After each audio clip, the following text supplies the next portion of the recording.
Bonjour à tous, prenons un instant aujourd'hui pour lire et méditer un passage du livre du ciel de Luisa Picaretta. Au nom du Père qui m'a créé, du Fils qui m'a sauvé et du Saint-Esprit qui me sanctifie. Amen. Jésus, nous nous immergeons en toi, dans ta divine volonté, nous nous unissons à toi, nous nous identifions à toi, nous nous consumons en toi, nous fusionnons nos volontés dans la tienne, nous les fondons dans la tienne. Et Jésus, comme tous les jours, nous t'invitons dans nos vies, nous t'invitons dans nos cœurs pour que tu t'en occupes. Nous te les remettons pour que tu t'en occupes, que tu les nettoies, que tu les purifies, que tu les embellisses, que tu les sanctifies, que tu les ennoblisses, que tu y retires tout ce qui te déplaît, tout ce qui te cause de la peine, Seigneur, tout ce qui résulte de nos volontés propres. Oui, Seigneur, retire ces mauvaises ronces, ces mauvaises herbes et recrée en chacun de nos cœurs cet espace nécessaire pour que ta divine volonté puisse être reine en nous, qu'elle puisse être souveraine, qu'elle puisse se déployer, qu'elle puisse opérer et agir librement à partir de chacune de nos humanités.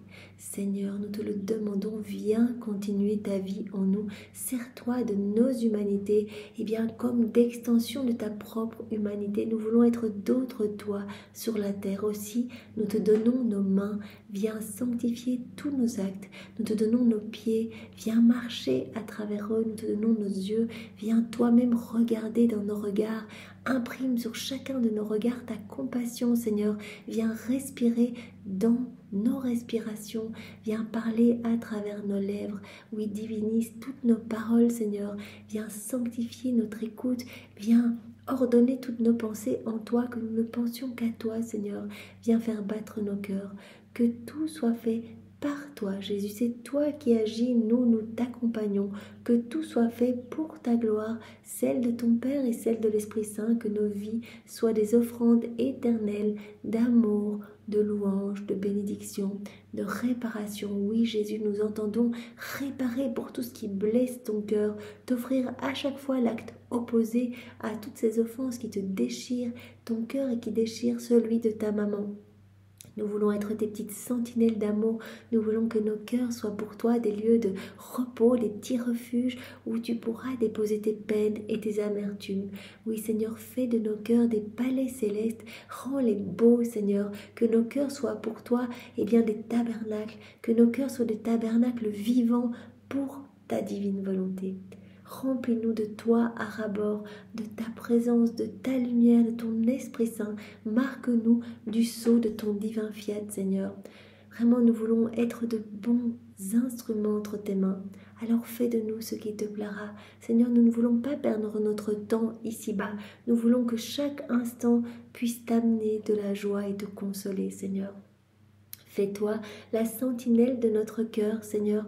Protège-nous des forces obscures. Garde-nous enchaînés à toi tant que nous sommes unis à toi. Rien ne peut nous faire chuter. Tu es notre unique sécurité, Seigneur. Alors vraiment, ne permets pas qu'il y ait même un souffle d'écart entre nous et enchaîne-nous avec ces douces chaînes de lumière, avec ces liens de filiation que tu renforces à chaque acte que l'on fait en union avec toi. Je te demande maintenant, Jésus, de disposer nos cœurs, de disposer nos intelligences pour que nous puissions comprendre et accueillir cette nouvelle vérité que tu sors de ton sein paternel pour que nous puissions grandir à ta ressemblance, que nous ne passions pas à côté, mais que vraiment nous puissions digérer tous ces mots qui sont les tiens, digérer ces bouchées de lumière, vraiment les laisser s'infuser en nous et être appelés à les mettre en pratique. C'est toi qui vas nous donner cet élan, Seigneur. C'est toi qui nous pousse à mettre en pratique, à t'appeler dans nos actions pour tout nous donner. Quand nous mettons en pratique ce que tu nous enseignes, Seigneur, tu nous rends propriétaires de tout, tu nous combles et vraiment tu nous rends heureux, tu nous relèves, tu nous façonnes, tu nous transformes. Alors Seigneur, puissions-nous accueillir ces vérités et vraiment nous unir à toi à chaque instant dans nos quotidiens. Je te demande, Jésus, maintenant de toi-même parler à travers ma bouche. Envoie sur chacun de nous ton Esprit Saint, que ce moment fait en union avec toi puisse avoir des retombées dans tous les cœurs comme chaque moment fait dans ta divine volonté. Viens, Esprit Saint, viens par la puissante intercession du cœur immaculé de Marie, ton épouse bien-aimée. Viens, Esprit Saint, nous t'aimons, nous t'attendons. Viens par la puissante intercession du cœur immaculé de Marie, ton épouse bien-aimée. Viens, Esprit d'amour, viens nous rendre pur amour, viens nous embraser, viens nous saisir, viens nous bousculer, viens nous visiter. Esprit Saint, viens par la puissante intercession du cœur immaculé de Marie, ton épouse bien-aimée. Viens, divine volonté, tout faire en moi, tout faire en chacun de nous, comme en Jésus dans sa divine humanité. Alors le passage que nous allons voir ensemble est celui du 2 mars 1931. Nous sommes dans le volume 29 et c'est notre sœur Louisa qui parle. Je suivais mes actes dans la divine volonté, et je présentais les sacrifices qu'ont offerts les saints de l'Ancien Testament, ceux de ma céleste maman, tous les sacrifices de mon bien-aimé Jésus avec tout le reste. Donc c'est très bien, on peut faire ce que Louise a fait, puisque c'est notre chef de file, notre modèle, elle nous montre comment prier, elle est totalement enseignée par Jésus, donc elle nous montre qu'on peut faire ces petites rondes, on peut aller rechercher tous les sacrifices, tous les actes d'amour accomplis par tous les saints de tous les temps. Ici, elle vient reprendre tous les sacrifices accomplis par tous les saints de l'Ancien Testament, elle les fait siens, elle reprend également tous les petits sacrifices accomplis par Maman Marie, par Jésus lui-même, elle reprend tout, elle place ses petits « je t'aime » dessus et elle vient tout réoffrir au nom de toutes les générations, elle vient tout réoffrir en cadeau pour demander, comme à chaque fois, que vienne s'établir le royaume de la divine volonté. Le divin vouloir les place tous en ordre devant mon esprit et je les offrais comme le plus bel hommage à mon Créateur. Donc elle offre tout en fait, c'est ça qui est génial dans la divine volonté, on peut aller se servir, tout nous appartient, on peut tout prendre, on fait tout nôtre, on ajoute notre petite touche personnelle d'amour et on réoffre tout au nom de tous les hommes, comme si toute l'humanité entière venait offrir cet hommage, cette action d'amour au pied de la Trinité. Je faisais cela lorsque mon doux Jésus se manifesta en moi et me dit « Ma fille, en tout ce que les saints ont pu faire ou souffrir au cours de l'histoire du monde, il n'est aucun sacrifice auquel ma volonté n'ait participé avec sa force, son aide et son soutien.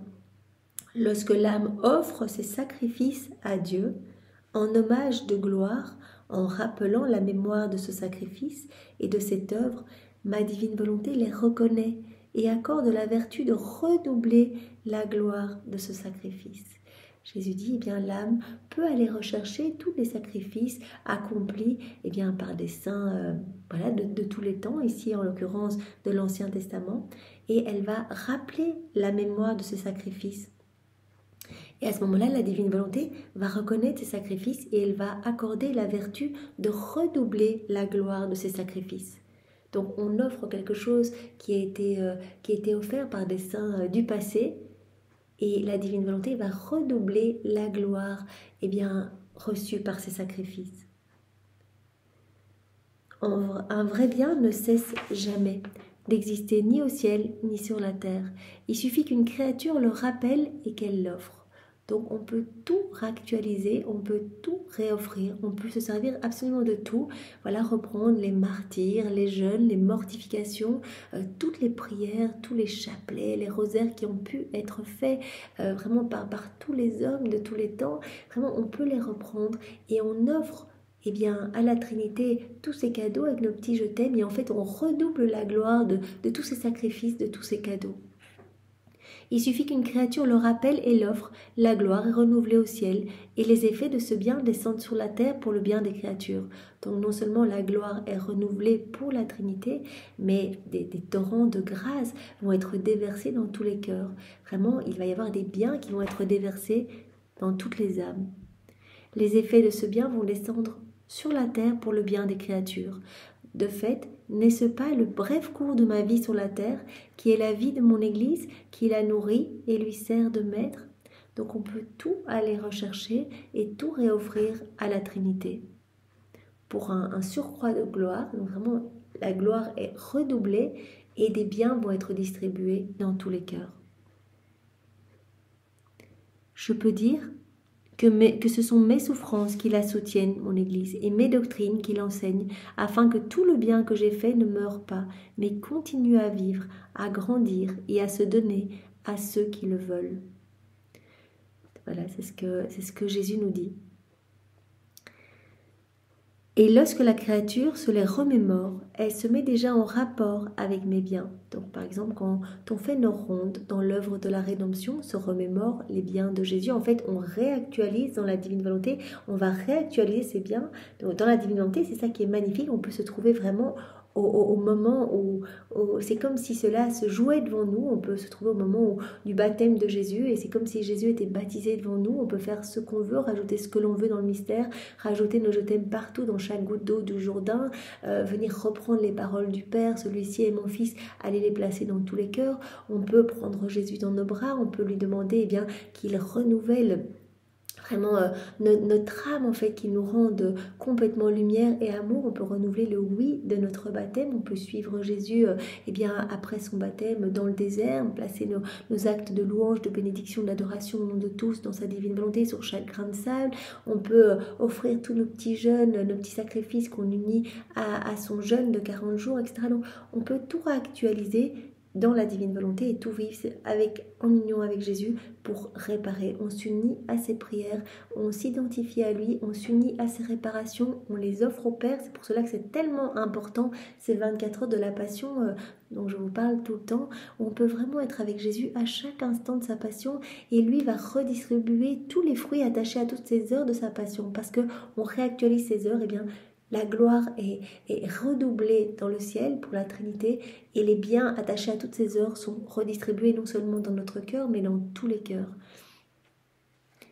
Lorsque la créature se remémore tout ce que j'ai fait, elle se met déjà en rapport avec mes biens et quand elle les offre, elle se redouble. Il se redouble tous ces biens pour se donner à elle et je ressens la gloire de ce que j'ai fait par amour pour les créatures.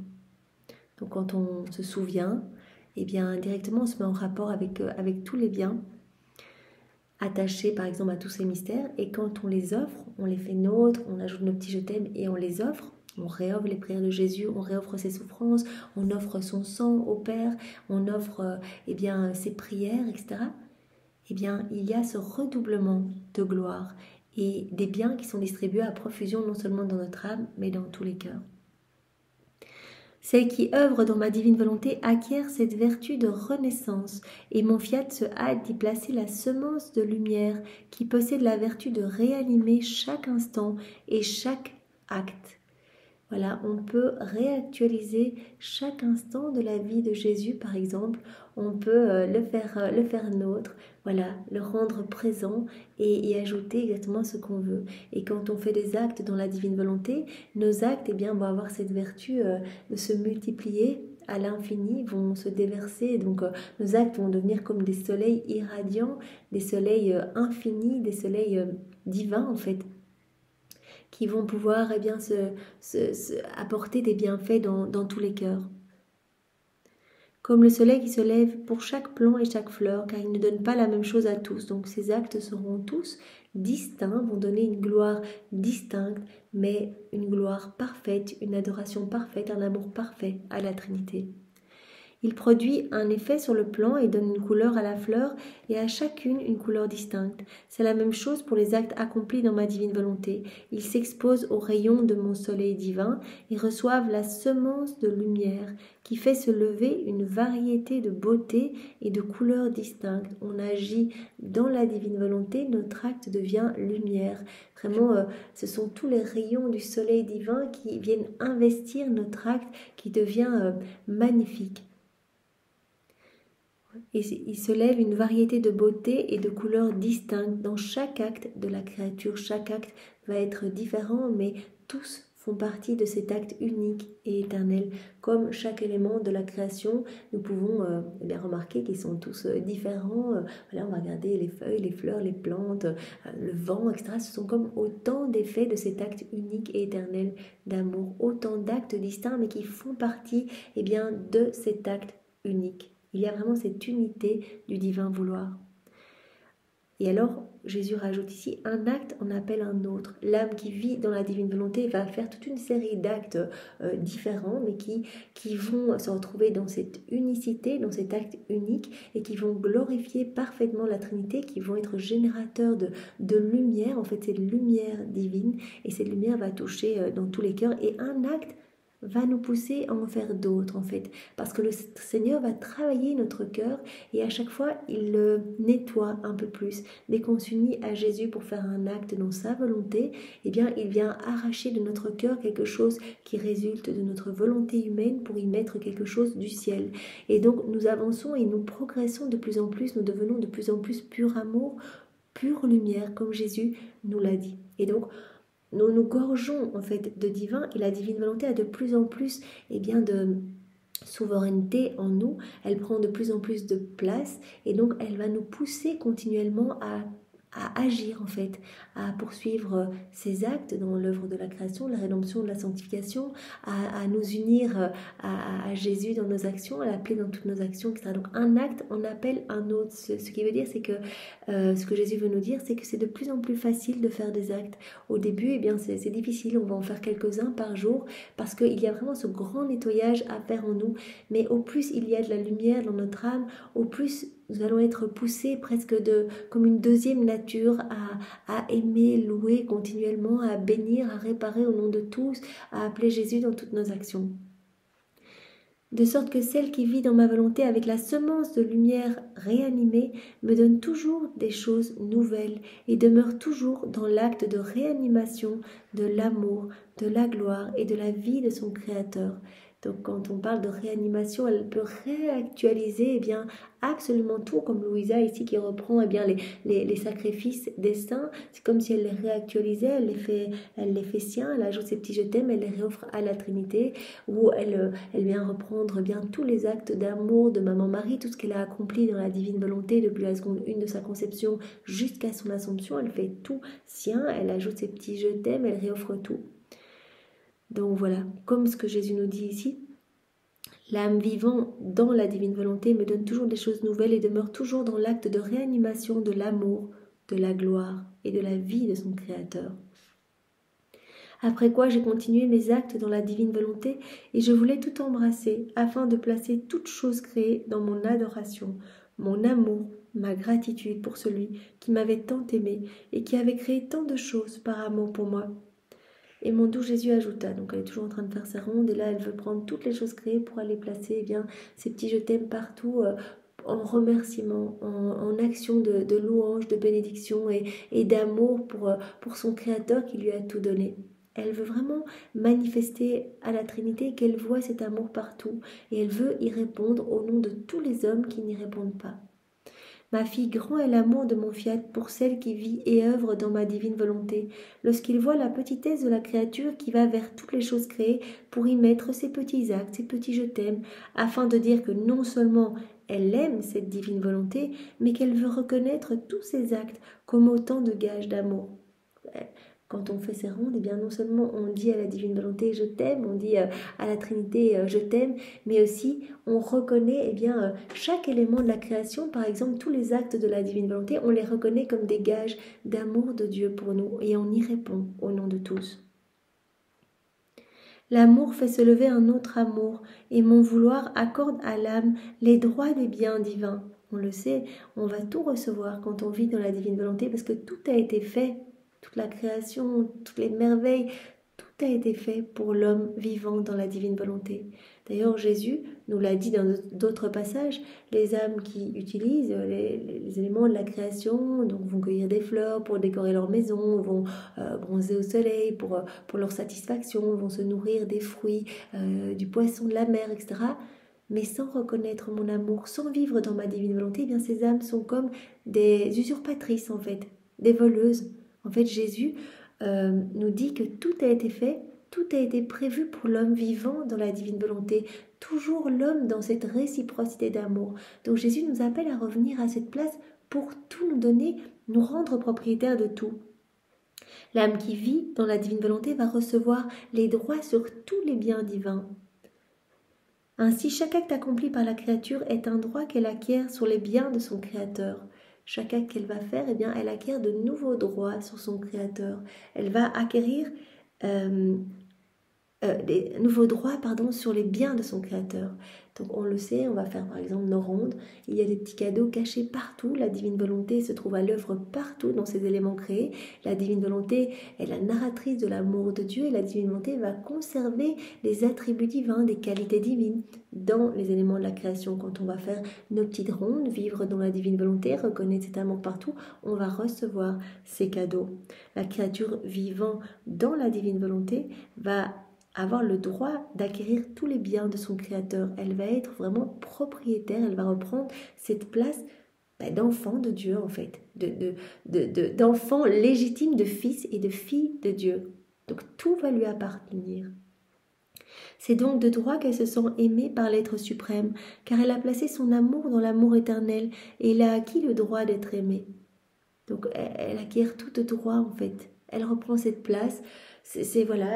Tout est pour elle. Elle reprend cette place d'Adam au moment où il a été créé dans son état d'innocence, cette place de chef-d'œuvre où toute la création le reconnaissait, le servait. Il était vraiment dans cette unité du divin vouloir, puisque la divine volonté opère dans les éléments créés et opérait en Adam. Eh bien, il était vraiment dans cette unité avec les éléments de la création et avec son Créateur. Donc la créature vivant dans la divine volonté acquiert le droit d'être aimée par son Créateur, le droit également de tous les biens de son Créateur. L'amour de la créature et l'amour divin sont ainsi fusionnés, et les parties ressentent chacune le droit de s'aimer l'une l'autre. C'est très beau. L'âme qui vit dans la divine volonté est vraiment dans ce lien d'amour continuel en fait. Tout ce qu'elle va faire va être un acte d'amour, tout. Je prends ce crayon, mon Seigneur, dans ta divine volonté, je médite, je lis, je parle, je prends ma douce, je marche, je mange, je réfléchis, je vais me promener. Tous les actes faits dans la divine volonté sont des actes offerts parfaits, des actes d'amour, d'adoration, de louange. On donne de l'amour à Dieu.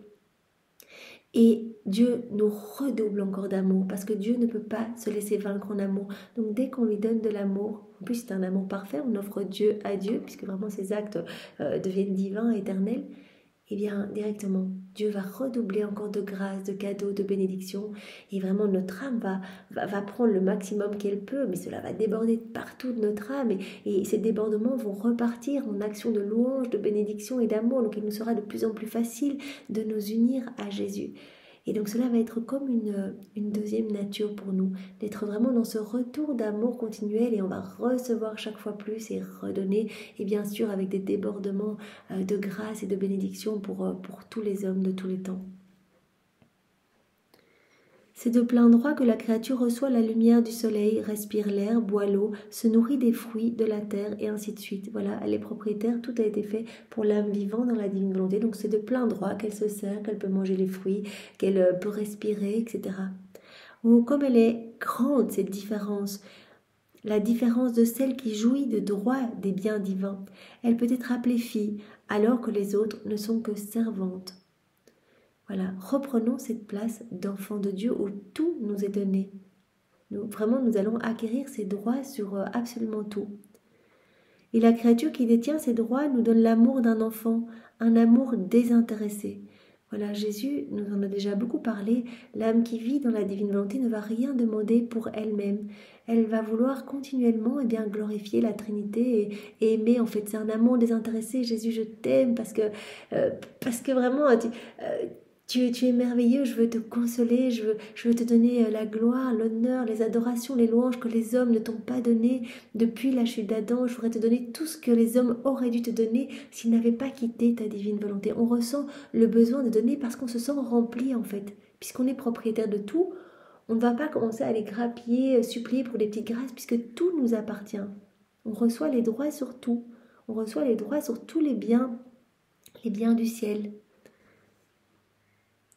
La créature qui détient ses droits nous donne l'amour d'un enfant, un amour désintéressé, un amour qui dit l'amour vrai.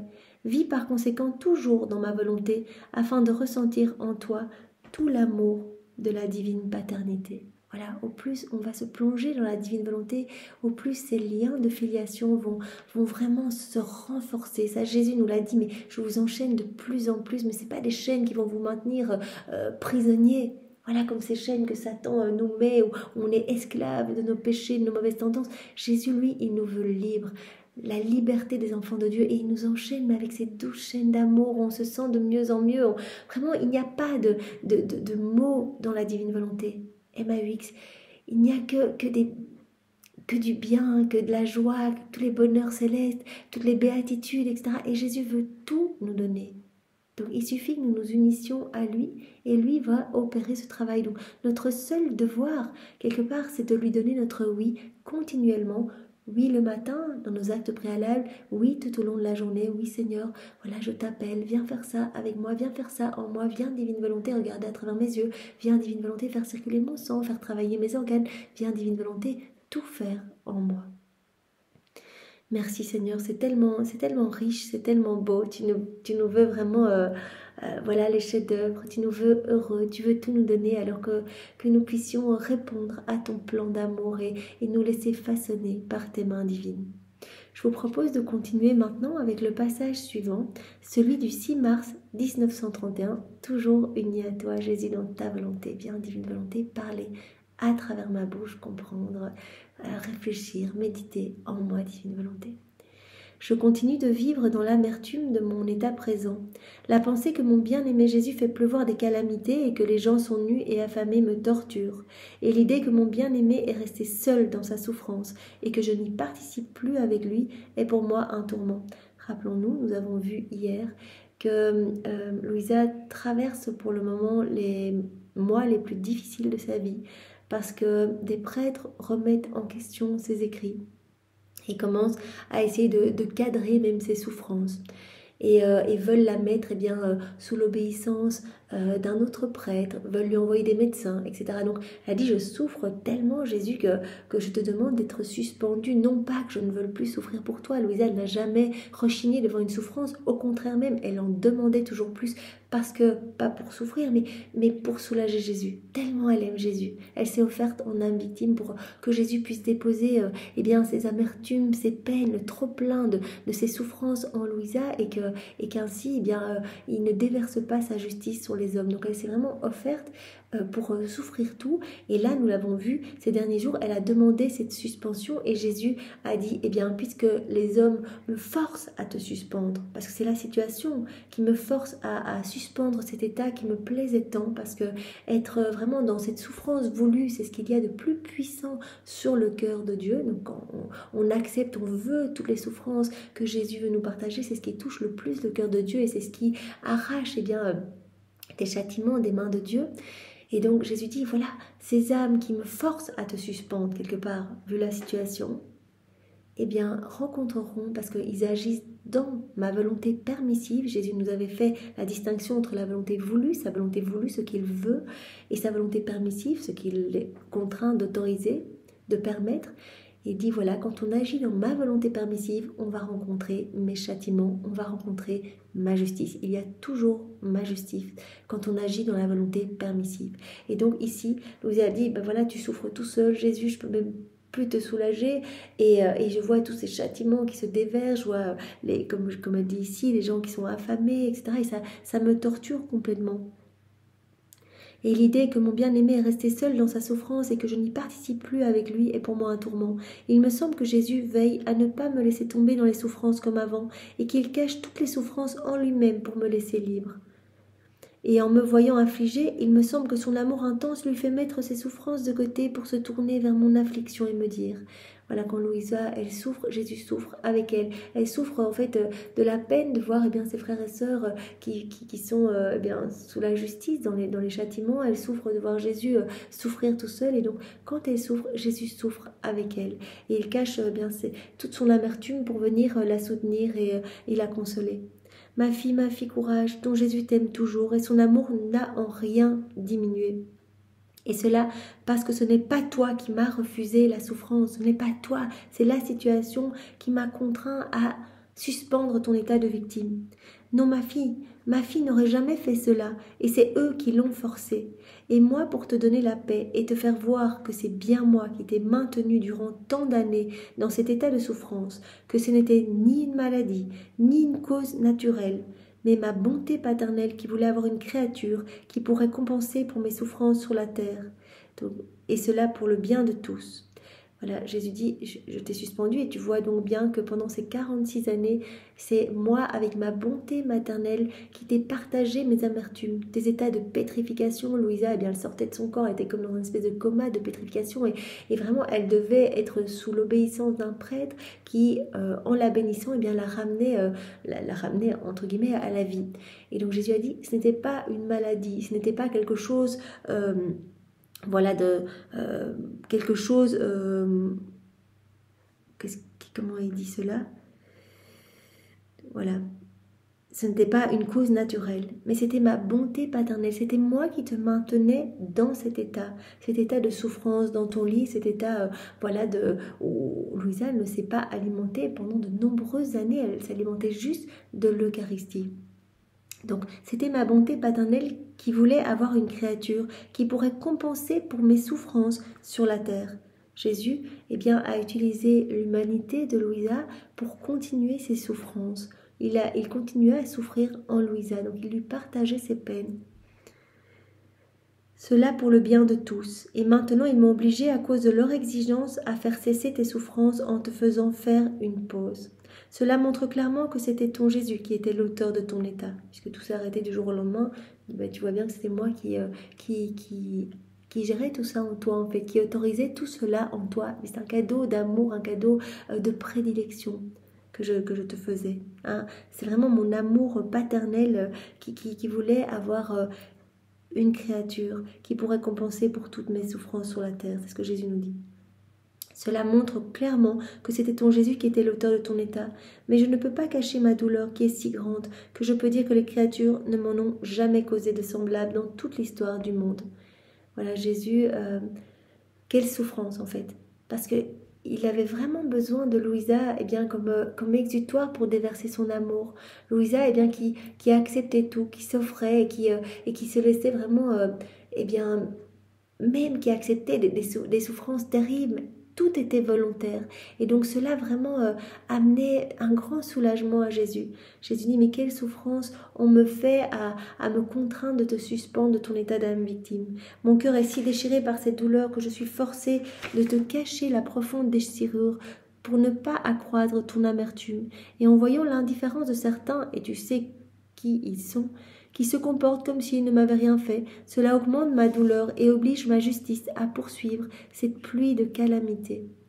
Donc les souffrances pour Jésus, eh bien tous ces prêtres qui remettent en question les écrits de Louisa, qui veulent tout régender, qui veulent passer outre la volonté de Dieu, eh bien Jésus dit, mais je te cache cette énorme déchirure dans mon cœur, sinon tu serais totalement détruite de voir ça.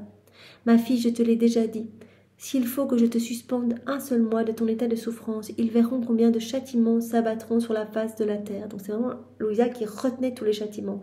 Maintenant qu'elle est suspendue, mais tu vas voir combien de châtiments vont se déverser sur les hommes. Et pendant que ma justice suivra son cours, je continuerai à te faire connaître ma divine volonté. Mais il dit, ça ne changera rien entre nous, je continuerai avec toi. Garde les yeux fixés sur moi et je vais continuer à t'enseigner, à te donner toutes ces vérités magnifiques sur ma volonté puisque tu es la dépositaire de tout ce qui est relatif à mon divin vouloir. Donc je viens déposer tous ces trésors en toi qui serviront bien pour les générations futures, qui vont transformer les cœurs et les âmes qui vont revenir à moi et qui vont vivre dans ma volonté. Je continuerai à te faire connaître ma divine volonté, tu recevras les bienfaits de ces connaissances, car chaque connaissance fait grandir la vie de ma volonté en toi. Il le dit à Louisa, il nous le dit à travers elle, chaque connaissance qui était donnée à Louisa, que nous accueillons maintenant, fait grandir cette vie divine en nous, la vie de la divine volonté. On le sait, Jésus nous le dit maintenant depuis plusieurs jours, il faut alimenter cette vie divine. Comment l'alimenter ? Eh bien, en nous unissant à Jésus dans notre quotidien, dans chacune de nos petites actions, en faisant nos rondes, en accueillant toutes ces vérités, on alimente cette vie divine. Elle grandit, on devient de plus en plus amour et lumière, comme d'autres Jésus sur la terre. Chaque connaissance fait grandir la vie de ma volonté en toi et chaque acte accompli dans cette nouvelle connaissance, quand tu mets en pratique, dans cette nouvelle connaissance de mon fiat, étend ainsi son royaume dans ton âme, étend son royaume dans ton âme. Donc Jésus élargit les frontières du royaume de la divine volonté dans l'âme de Louisa il nous parle à nous dans notre âme quand nous mettons en pratique ses connaissances et que nous louons, nous bénissons, nous réparons au nom de tous, etc. Il élargit les frontières de son royaume dans notre âme. Il dilate notre cœur pour nous donner plus. Et il fait descendre également son royaume sur la terre. Donc à chaque fois, nous travaillons à l'avènement de son royaume. On accélère la venue de son royaume ici-bas. D'autant plus que les créatures ne peuvent entrer dans ma divine volonté pour nous déranger et nous dicter leurs lois. Voilà, toutes ces lois qu'ils mettent à l'extérieur pour essayer de réglementer tes souffrances, etc. Eh bien, ils ne pourront pas nous mettre des lois dans ce que je vais t'enseigner. Dans ma divine volonté, nous serons nous deux. Personne ne pourra nous déranger. Les créatures ne peuvent entrer dans ma divine volonté pour nous déranger, nous dicter leurs lois. Nous serons donc libres de faire ce que nous voulons avec une entière liberté. Sois donc attentive à continuer de traverser ces interminables mers. Tellement beau. On peut vraiment s'imaginer la divine volonté comme cette mer interminable de lumière où il y a absolument tout, la volonté de Jésus, son humanité, sa divinité, ses œuvres divines, ses attributs divins, ses qualités divines, toutes les béatitudes, toutes les joies célestes, les bonheurs célestes. Il y a absolument tout. C'est tellement beau et tout nous appartient. Donc on s'y plonge et on se sert, voilà, on gorge notre âme eh bien de la puissance de Dieu, de sa sagesse, de sa beauté, de sa bonté. On vient nettoyer tous les cœurs avec le sang de Jésus, avec ses larmes. On vient les remplir de cette paix profonde. On peut faire ce qu'on veut, tout nous appartient. Donc c'est vraiment tellement beau. Donc Jésus nous demande eh bien, de ne pas, à notre petite échelle, de ne pas nous affoler, de ne pas quitter ses bras, en fait, de rester dans cette mer de lumière et de continuer à nous abreuver jour après jour de toutes ces connaissances. Et lui va nous guider pour que notre âme eh bien, devienne de plus en plus belle. Pendant qu'il disait cela, ma petite intelligence se sentait transportée dans un abîme inaccessible de lumière. Cette lumière cachait toutes les joies et toutes les beautés. Elle semblait être de la lumière, mais en regardant à l'intérieur, il n'y avait pas de bien qu'elle ne possédât. Donc voilà, cette grande mer de lumière dont je vous parlais précédemment. Voilà, un abîme de lumière, donc interminable, avec tous les biens, toutes les joies, tous les bonheurs. Il n'y avait pas de bien qu'elle ne possédât, donc tout était là. Et mon doux Jésus ajouta, « Ma fille, notre être divin est une lumière très pure, une lumière qui contient tout, qui emplit tout, qui voit tout, accomplit tout, une lumière dont nul ne peut voir les limites, la hauteur et la profondeur. » Cette lumière magnifique, et Jésus nous veut lumière à force de nous plonger dans cette lumière, eh bien, il nous rend lumière. Et on peut plonger, nous le savons, on peut plonger nos familles, nos amis, toutes les âmes de tous les temps, toutes les âmes du purgatoire. Rappelons-nous ce que Jésus eh bien, nous a montré en fait. Louisa qui avait pu parler à un de ses confesseurs et le confesseur lui avait dit mais refais cette prière que tu as faite pour moi, j'ai gagné des années de rafraîchissement, c'était juste magnifique. Et Louisa avait demandé mais quelle était cette prière, et le confesseur lui avait dit écoute, tu m'as plongé dans cette mer de lumière, dans la divine volonté, et tu as versé sur moi eh bien, la puissance de Dieu, sa sagesse, ses qualités divines, ses attributs divins, tu as tout déversé sur moi, et j'ai ressenti vraiment cette union, vraiment je me suis sentie baignée dans l'amour, et cela m'a profondément purifiée. Donc on peut le faire, donc si cela produit cet effet-là sur les âmes du purgatoire, on peut s'imaginer que nous aussi, quand nous nous y plongeons, et chaque fois que nous faisons un acte, on s'y plonge en fait. Jésus, je me plonge dans ta divine volonté et je bois. Je bois dans ta divine volonté, je marche dans ta divine volonté, je mange dans ta divine volonté. Tout ce que l'on fait, on est immergé dans la divine volonté. Donc vous imaginez le bien qui a été fait au confesseur de Louisa, à cette âme qui était au purgatoire, quand elle l'a plongé une fois dans cette mer de lumière. Et nous, eh bien, nous avons la possibilité de nous y plonger, mais de manière continue, de rester dans cette mer. C'est ce que Jésus nous demande, d'être continuellement dans sa divine volonté. Et c'est pour cela que notre âme se transforme. La créature se perd dans notre lumière, car elle ne voit pas ses rivages, ni ses portes pour en sortir. Tellement beau, mais oui Seigneur, nous voulons vraiment être perdus dans cette mer de lumière. Et cela me fait penser aussi, voilà, Louisa, parfois quand elle est mal, qu'elle ne voit pas Jésus physiquement, elle dit mais Jésus, je voudrais aller rejoindre directement ma patrie céleste, être avec toi dans le ciel. Et Jésus a dit mais par moments on dirait que tu veux quitter ma divine volonté, mais tu ne le pourrais même pas, parce que tu as tellement fait des actes que tu es immergé dans cette mer de lumière. Et tu ne trouves même pas les portes. À chaque fois, c'est comme si tu avais fermé des portes qui auraient pu te ramener dans ta volonté humaine. À chaque fois que tu as fait des actes en union avec moi, tu as ouvert d'autres portes qui ramenaient plus de lumière dans ton âme. C'était l'image qu'il lui avait donnée. La créature se perd dans notre lumière, car elle ne voit pas ses rivages ni ses portes pour en sortir. Et si la créature prend de cette lumière, ce ne sont que de petites gouttes qui la remplissent jusqu'à en déborder. Mais notre lumière ne diminue en rien, parce qu'elle est remplacée immédiatement par la réanimation de notre lumière. Donc Jésus dit, mais servez-vous, en fait, servez-vous. L'âme, elle peut se gorger à ras-bord de bien, de bienfaits, de bonheur, de joie, etc. Ben, tout ce qu'elle va mettre dans son âme, à se remplir à ras-bord, ben, ce ne sera que des petites gouttes, ce ne seront que des petites gouttes finalement. Elle n'aura pris que des petites gouttes de cette immense mer, et en plus, ces gouttes sont directement renouvelées. Donc Jésus nous dit de nous servir à profusion et de ne pas hésiter à nous servir.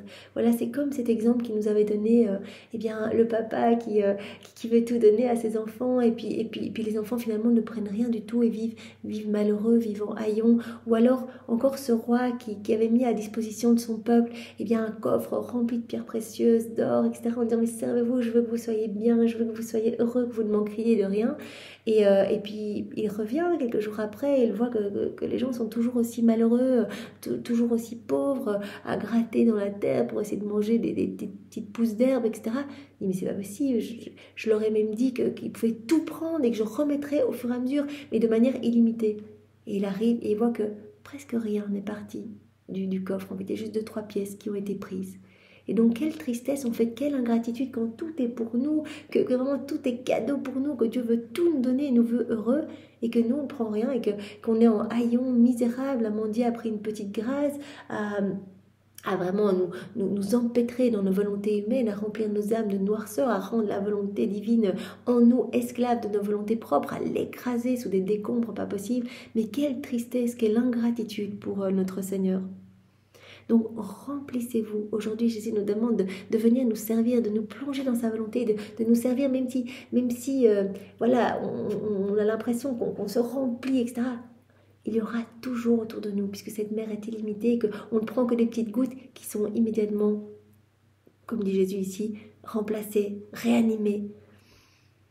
Voilà, la lumière ne diminue en rien parce qu'elle est remplacée immédiatement par la réanimation de notre lumière. Voilà, cette lumière qui continuellement remplit tout, en fait, remplit tout. Et on peut se servir. Et on peut donner aux autres. Et nous, c'est la même chose. Donc, quand on vit dans la divine volonté, on va pouvoir donner. On va donner toutes ces connaissances qu'on a reçues. Et c'est pas parce qu'on les donne qu'on va se vider nous-mêmes. On va donner toute cette lumière à d'autres, mais on ne va pas se vider pour autant. On détient cette source intarissable. On est propriétaire de tout. De sorte que notre être divin est toujours au même niveau, en parfait équilibre, et nous pouvons donner autant que nous voulons, si nous pouvons trouver les âmes qui veulent prendre de ce qui est à nous, sans que nous ne perdions rien. En vérité, si nous trouvons une âme qui veut prendre, nous nous mettons à l'œuvre, car tu dois savoir qu'il y a en nous le repos absolu, que rien n'est à faire et qu'il n'y a rien à enlever ni à ajouter. Voilà, en Dieu, c'est le repos absolu. Vraiment, il y a toutes les qualités divines et vraiment Dieu se repose dans ses qualités.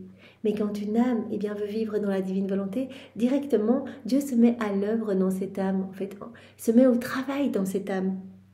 Notre bonheur est entier et complet en nous, nos joies toujours nouvelles et notre volonté une, nous donne un repos parfait avec les béatitudes de notre être divin, qui n'a ni commencement ni fin. Voilà, donc c'est ce que Jésus nous dit. En nous, Jésus dit, en nous, dans notre être divin, dans la Trinité, c'est le repos complet. Il ne manque de rien, on a tout, on est bien, c'est la plénitude de tout.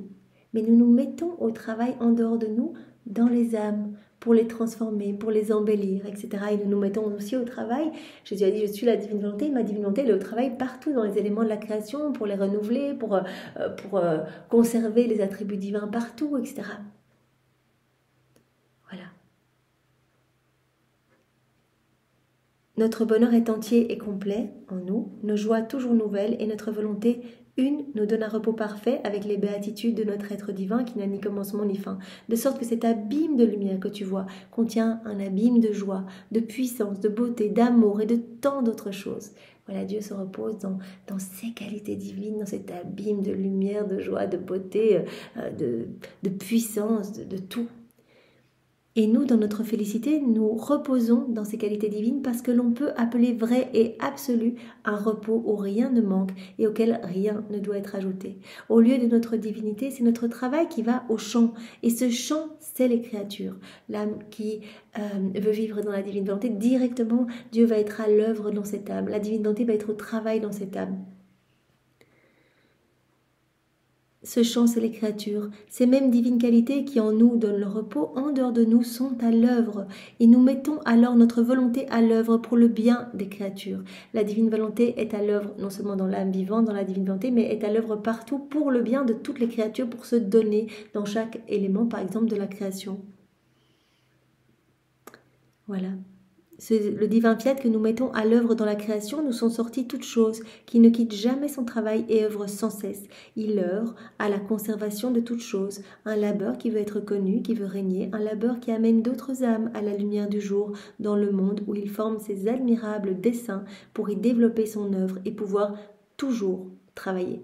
Donc la divine volonté est toujours au travail et c'est pour cela que l'âme qui vit dans la divine volonté va être comme appelée en fait naturellement à réparer, à louer, à bénir. Elle va rentrer vraiment dans cette danse continuelle. La divine volonté, c'est vraiment un acte incessant, continuel. Et donc la divine volonté, elle est au travail partout, comme Jésus le dit ici. Elle est au travail, c'est l'infatigable travailleuse, la divine volonté. Le divin vouloir œuvre aussi en rappelant des âmes au sein de l'éternité. Notre divine volonté est la travailleuse infatigable qui ne s'épargne aucun effort, même pour celle qui ne la reconnaît pas. Elle travaille partout, même pour des âmes vivant dans leur volonté propre, qui ne reconnaissent absolument pas la divine volonté au travail dans les éléments de la création, qui ne voient pas l'amour de Dieu, etc., qui vivent juste dans leur petite volonté humaine. Eh bien, la divine volonté travaille en l'homme aussi, nous donne la vie, le mouvement, l'être, nos clignements d'yeux, nos battements de cœur, nos battements de cils, tout. En fait, la divine volonté est vie de tout, donne vie à tout. Et tous les actes des créatures proviennent de cet acte unique et éternel. Donc tous les actes des créatures, tous nos actes, trouvent leur origine dans la divine volonté. C'est pour cela que tout doit revenir à Dieu. Tout ce qui est sorti de Dieu doit revenir à Dieu. Et c'est pour cela que Jésus, nous appelle dans la divine volonté à réparer pour tous nos frères et sœurs qui ne ramènent pas leur acte à Dieu, donc qui font des actes qui ne glorifient pas Dieu. Et donc nous allons pouvoir réparer et ramener, reprendre tous les actes de tous les hommes de tous les temps, les replonger dans la divine volonté de Jésus et donner à Dieu, la gloire, l'honneur que ces actes auraient dû lui donner. Donc vous voyez l'importance, la divine volonté donne vie à tout. Elle est au travail continuellement en tout, en chaque élément, en nous, partout. L'infatigable travailleuse, comme nous dit Jésus, qui ne s'épargne aucun effort, même pour celle qui ne la reconnaît pas. Notre amour est à l'œuvre, comme notre miséricorde, notre puissance et aussi notre justice pour le bien des créatures. Voilà, toutes les qualités divines sont aussi au travail, sont à l'œuvre pour notre bien. Sinon, notre être suprême ne serait pas équilibré et parfait, car il y aurait en lui une faiblesse si notre justice devait être mise de côté. Donc aussi la justice est à l'œuvre. Voilà, Jésus dit, c'est un des piliers divins et pour maintenir le bon équilibre, notre justice est aussi à l'œuvre, tout comme notre miséricorde, notre puissance, etc. Voilà, sinon notre être suprême ne serait pas équilibré et parfait, car il y aurait en lui une faiblesse si notre justice devait être mise de côté, alors qu'il y a toutes les raisons de la laisser suivre son cours. Donc voilà, ça Jésus l'avait beaucoup expliqué à Louisa dans les premiers volumes où elle suppliait que Jésus épargne les pauvres créatures. Elle dit, mais regarde, ce sont tes images, ne les châtie pas, etc. Parce qu'au début, c'est vrai qu'humainement, c'est quelque chose qui est difficile à comprendre, la justice. Mais quand on comprend que tout est en harmonie, que tout est équilibré en Dieu, la justice, elle doit pouvoir s'exercer. Elle doit pouvoir s'exercer au même titre que la miséricorde, que la puissance, etc. de Dieu. Et c'est un énième stratagème d'amour, comme on le sait, quand l'amour de Dieu ne peut pas se déverser dans les cœurs, que Dieu ne trouve pas un retour à son amour, Jésus le dit d'ailleurs partout dans les 24 heures de la Passion, etc., mais qu'il étouffe de ne pas pouvoir déverser cet amour, c'est une grande souffrance, et cet amour va se déverser autrement sous forme de justice divine. Tu vois ainsi que ce sont les créatures qui sont notre travail, car sortis de l'enthousiasme de notre amour nous amène à œuvrer et à les aimer toujours. Donc voilà. L'homme en fait a mis au travail la divine volonté, a mis au travail Dieu en fait, l'a vraiment mis au travail voilà, la divine volonté opère en nous, donne vie à tout, etc. Parce qu'en Dieu, c'est le repos complet. Tu vois ainsi que ce sont les créatures qui sont notre travail. Les créatures sont notre travail, nous dit Jésus. Car sorties de l'enthousiasme de notre amour, elles ont été façonnées dans notre amour, et sorties de l'enthousiasme de notre amour nous amène à œuvrer, à les aimer toujours. Car si notre œuvre d'amour devait cesser, la création retomberait dans le néant. Si notre œuvre d'amour devait cesser, eh bien, tout tomberait dans le néant. Donc la divine volonté est toujours à l'œuvre partout. Si elle s'arrêtait un instant, eh bien toute la création retomberait dans le néant, nous retomberions dans le néant aussi. Nous sommes vraiment maintenus en vie par la divine volonté, les éléments de la création sont également régis par la divine volonté. Donc c'est vraiment cette œuvre d'amour continuelle en nous, autour de nous. Et tout est vraiment par amour pour nous. Merci Seigneur, merci infiniment pour voilà, tout ce que tu nous as donné aujourd'hui, que cela puisse rester gravé dans notre cœur, que nous puissions y penser, voilà, peut-être aujourd'hui être un petit peu plus attentifs, essayer de faire l'une ou l'autre ronde pour reconnaître ton amour, puisque dans le premier passage, eh bien, tu nous as montré que nous pouvions reprendre les sacrifices, etc., accomplis bien par des saints du passé et te les réoffrir, et cela redoublait ta gloire, et tu distribuais bien des biens et des cadeaux en abondance dans tous les cœurs.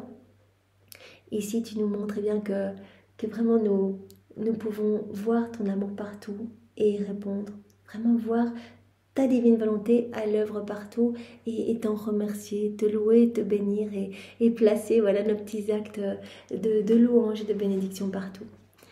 Eh bien, Jésus, nous t'aimons avec ton amour au nom de tous, au nom du Père et du Fils et du Saint-Esprit. Amen. Soyez tous bénis. Au revoir.